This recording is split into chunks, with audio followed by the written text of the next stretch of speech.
Peace. It's the brother Haru. I'm sitting down with the brother Manchu and the Saku.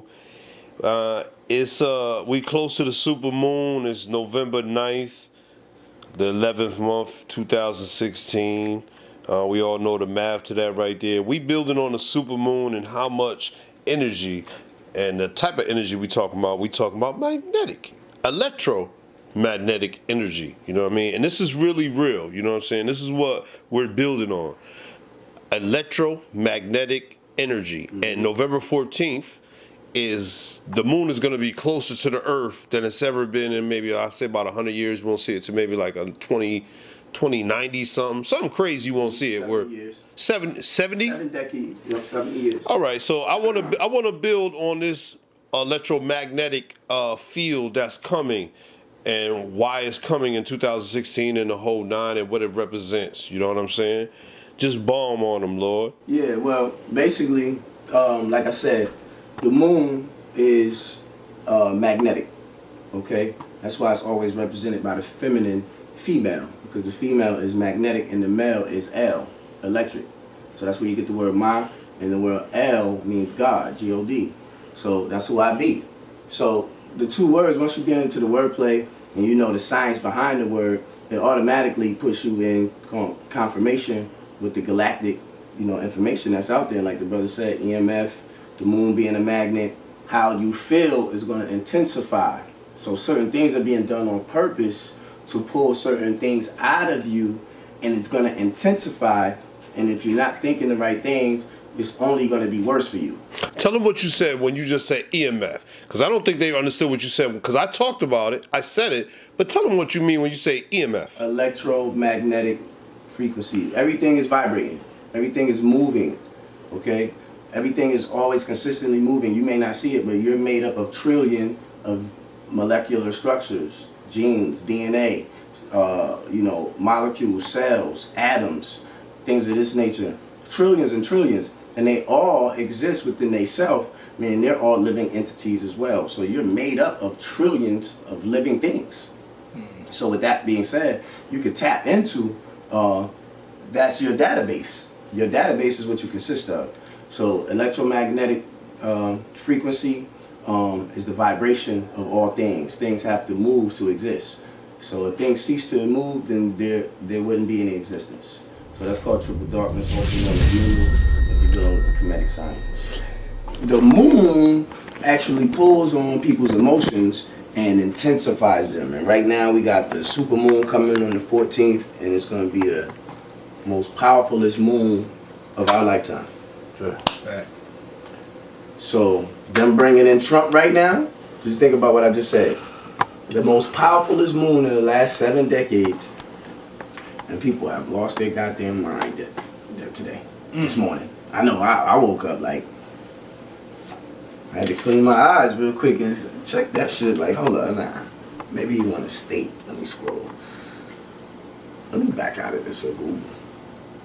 Oh shit, Trump won. Trump won. I was like, oh shit. Caught me by surprise, man. You feel me? And me knowing that it's part of the matrix, like I said, the moon is so powerful right now. Any slight, if you give anything a slight amount of attention, it's going to intensify that shit. So I kind of felt like, damn, this motherfucker wasn't supposed to win. But how I know that? But they gave it to you in cartoon. They gave it to you in cartoon 16 years ago. You know what I'm saying? Simpsons. You Talk about it. know what I'm saying? This is the real life joint right now. This is the real life cartoon. You know what I'm saying? He talking about, he putting up that wall for Mexicans. Talking about the children, raping women, this, that, and the third. Like, you know what I mean? Yeah. Like, they really giving you, like, what they've been trying to give you subliminally for years. And hey. You know what I'm saying? That's powerful in itself. And now, I love it in a way, because I've been telling motherfuckers this shit for so long, and they've been on some conspiracy theory shit. Well, now, you see what it is, motherfucker. You see what it is. But the thing is, when we put our, how we perceive things and what we give thought to, also doubles up. And you can check that out in the 7 Circuits of the Brain from Dr. Jewel Cooperman, how she talking about magnetism and electricity and how that interplays with each other. But what you think doubles. So if you have poor thoughts of yourself, you're going to be even poorer than you was. You're going to be even poorer tomorrow than you were today, if your thought process doesn't change, and vice versa. You start thinking wealth, and then it intensifies, it'll double up. You know, then you'll be on the other side of the, you know, the chart that they call polarity, dual-sided. But not to go too deep into that, but I'm just stating that what we give our thought to becomes our reality. So if we feel like we're about to really start seeing some shit, then we're gonna start really seeing some shit, because we're gonna start really paying attention to shit that really ain't got shit to do with us on a everyday scale. You know what I'm saying? Dealing with a certain type of magnetic pull that's going to pull on the emotions of the microcosm that is a reflection of the macrocosm. Right. The moon being the female being the magnet on the planet, out in the galaxy, that same feminine principle is represented by the moon. So that moon is pulling the energy. So as you see now, a lot of people are shocked, you know, that Trump won. A lot of people feel betrayed that Trump won. A lot of people feel I can't trust anyone because Trump won. And we was already feeling like that. So now with this supermoon pulling your energy, and now you're feeling more like that now than you probably ever did in your entire existence. They got you. So that was the game plan. You got to understand, they knew this moon was going to be where it was going to be hundreds of years ago, because they're dealing with astrology, numerology, which is our science, which we feel is pseudo nowadays. So we got to get back to African spirituality for real. A lot of people wearing ankhs, dashikis, you know, red, black, and green joints, but they don't want to tap into the actual African spirituality. And I think that's where they got us beat right now. They're doing a lot of magic. I consider magic changing something from one form of existence to another. So when you make your thought manifest in the physical, that was a form of alchemy. That was magic. So what they're doing is they're planning things hundreds of years ahead, because they know this moon is going to be here. It's going to pull on the people. Let's do the most shocking thing we ever did to them right now. And once they hit you with that, boom, everybody already you feel a certain way. So now for the next century, you're going to feel like people are going to betray you. You're going to feel like you can't trust nobody. You're going to feel like you hate white people. You're going to feel like there's black devils. But you're going to be worried so much about the wrong shit, you're not going to be meditating. You're not going to be trying to transition into a vegan diet. You're not going to stop talking about just not doing Black Friday at all. What about if you're going to deal with cognitive dissonance and you know for a fact you're still going to celebrate Christmas, spend black then. Don't fool yourself so much that you say, I'm not going to do Christmas, then Christmas comes around, you go to Toys R Us, get your shit, but you on Facebook talking about, you know, white supremacy. Okay, I don't mean to cut your wisdom, but I want to talk about these two words that you have just spoke about. And the first word begins with a C. It's called cognitive. The second word begins with a D, dissonance. So these two words that I have just pronounced, Brother HOKCT, could you go in on these two words and what these two words represent? Cognitive dissonance is when somebody believes in two contradictions at the same time. So things that go against each other, you believe in both. You indulge in the original because it makes you more comfortable. So you're more, for example, like I just said, Christmas. You may learn the science behind Christmas. The whole astrology is based on the sun. The sun is Amen, Ra, blah, blah, blah. 3 days, you know, sit still, takes off, transition. Jesus is born again. Holiday, presents is bought. It was all based on the sun, right? So they hit you with that. Boom. And you know that. You learn the science. You already believed in a white Jesus. So once you line it up and you start to understand the science behind it, you're like, wow, this makes so much sense. This is real. Facts. Wow, this is real. But Sunday, you still go back to church. You still do your thing with you still have your white Jesus up. You still celebrate Christmas because this is how you were raised. This is what your grandmother did, your mother did. This is what you're going to teach your kids because it's tradition.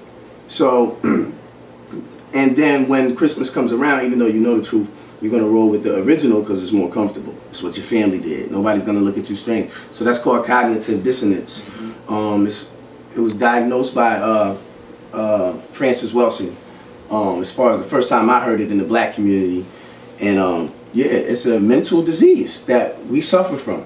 You know what I mean? So from post-slavery, she said that it was psychologically embedded in us to have cognitive dissonance, to believe in two things at once, but to roll with the prior, even though we know the new information is actual and factual and can be backed up by evidence, but we don't want to give up our comfortability.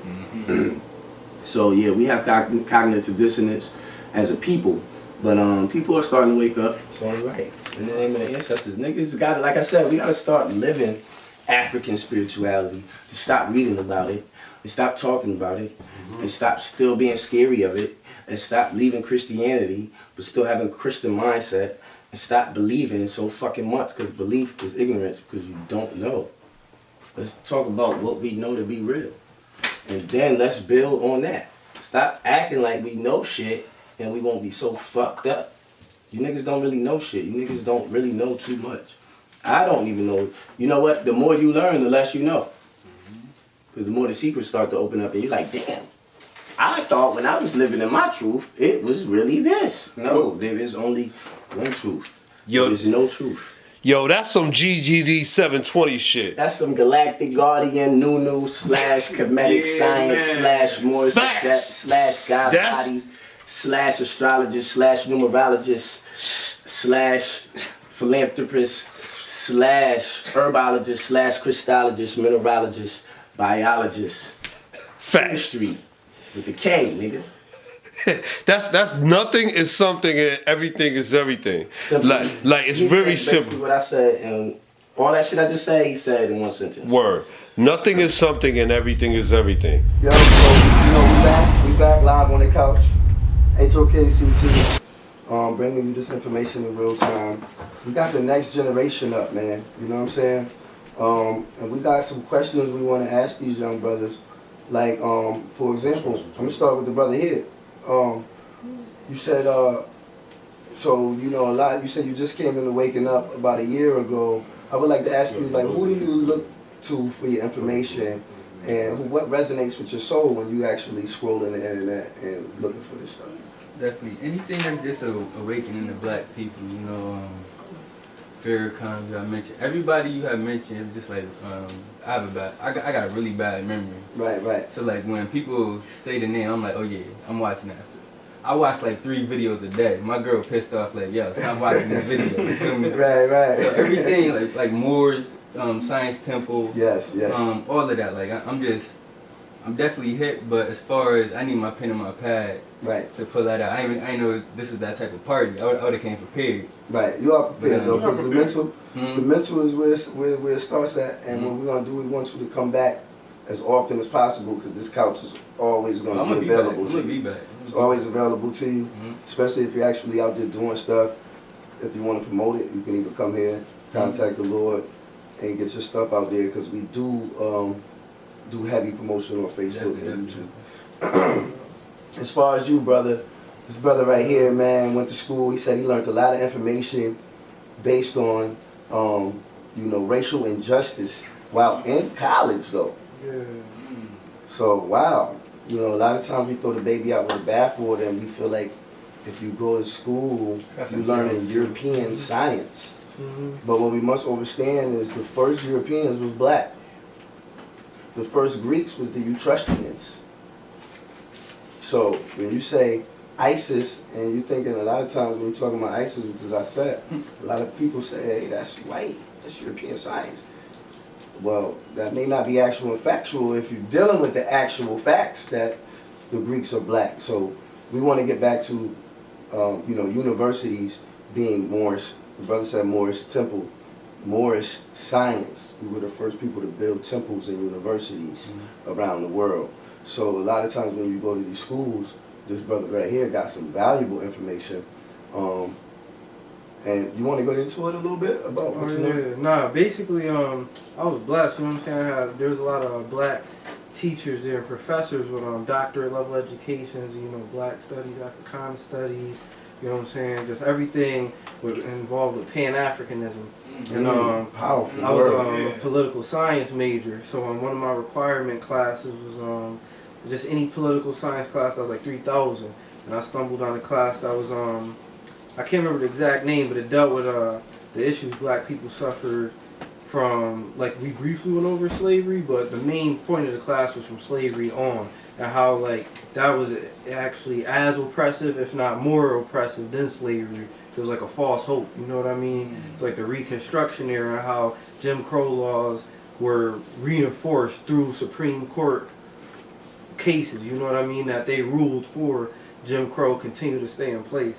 So just like learning all those type of things and being around my teacher, Dr. Shayla Nunley, and Live put me on to Professor Dr. Lewis Gordon. I want to talk to him too. Yeah, so just between the two of them, we was doing a documentary on kind of like black people, where we've gone, where we came from, and like what our ancestors be proud of, like everything and the progress that we've come to today. And just those are the two to three people we went to first, and they just broke a lot of knowledge down to us. Gave us about 18-minute interviews, because we do film. So they broke everything down to us. Started breaking down just deep stuff you ain't even expect them to, or you ain't even lead into the question. You know what I mean? But just really just letting you know how not just everything that we already know, but also how behind the scenes the system was kind of constructed against us. You know what I mean? So that's kind of what really stuck with me, because I was a political science major, and at the time I wanted to be a lawyer. So that was like, I'm sitting there gung ho, like, oh, this is the type of stuff I need to learn to combat. But I just learned through film I could kind of do all the same things. Now these are professors that you guys graduated, professors that you guys went to school.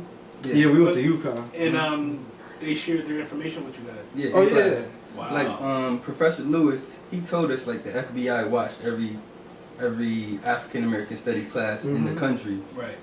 and they're watching. And he talked a lot about the decolonization of Africa and stuff like that, and how they went through there and came through the America just stealing everything. So Right. that's kind of really started waking me up. But awesome professor, awesome professor. Powerful.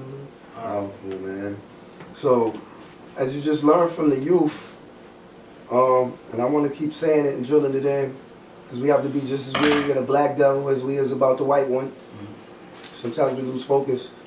We can have love for everybody, but we can't be in love with everybody. Meaning all black people are not going to do you right, and all black people are not going to want to change. All black people don't even think they're black. Some consider themselves other things. So until you become galactic, you will have then a universal love. So we want to love everybody. We don't want to separate. We want to love, and this is going to resonate, and this is going to hit heavy. But you want to love white people so much that you study them so you know their nature. Because if you hate them, what you want to do is you stay away from them, and then you don't know your enemy in real life. So I think that's a problem. Like the brother said, a lot of this stuff is paperwork, and it's behind the scenes, and it's psychological. So we still enslaved.